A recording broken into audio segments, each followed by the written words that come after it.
मजरे कारवे येथील जमीन मोजणी कडेकोट पोलीस बंदोबस्तात। हलकर्णी तालुका चंदगड औद्योगिक विकास महामंडळाने पाटणेफाटा वसाहतीतील गट नंबर 336/1 या जागेची मोजणी सोमवारी सकाळी कडेकोट पोलीस बंदोबस्तात केली। या मोजणीमध्ये भूमी अभिलेख खात्याचे अधिकारी, पोलीस उपअधीक्षक रामदास इंगवले, चंदगड पोलीस निरीक्षक विश्वास पाटील व 150 पोलिसांचे पथक सहभागी झाले होते। मोजणीच्या वेळी पाटणेफाटा परिसराला छावणीसारखं स्वरूप प्राप्त झालं होतं।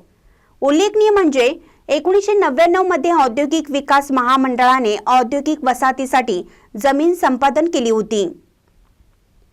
त्यानंतर शेतकऱ्यांनी सूचित केल्याप्रमाणे MIDC विभागाने तयार केलेला नकाशा आणि शेतकऱ्यांची उर्वरित जमीन यामध्ये तफावत आहे। या बाबतीत औद्योगिक वसाहत आणि शेतकऱ्यांमध्ये न्यायालयीन वाद सुरू आहे।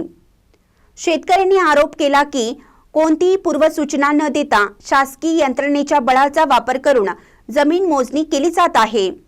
भूमी अभिलेख अधिकारी आणि महाराष्ट्र औद्योगिक विकास महामंडळाच्या अधिकाऱ्यांनी नकाशानुसार मोजणी सुरू केली असल्याचं सांगितलं। या संदर्भात रविवारी पालकमंत्री प्रकाश आंबेडकर यांच्याकडे शेतकऱ्यांनी मोजणी थांबवण्याची मागणी केली होती। तरीही पोलीस बंदोबस्तात मोजणी केली गेली अशी माहिती सुभाष खनगुतकर यांनी दिली आहे। ताज्या बातम्यांसाठी महान करेला सबस्क्राइब करा आणि बेल आयकॉनला क्लिक करा।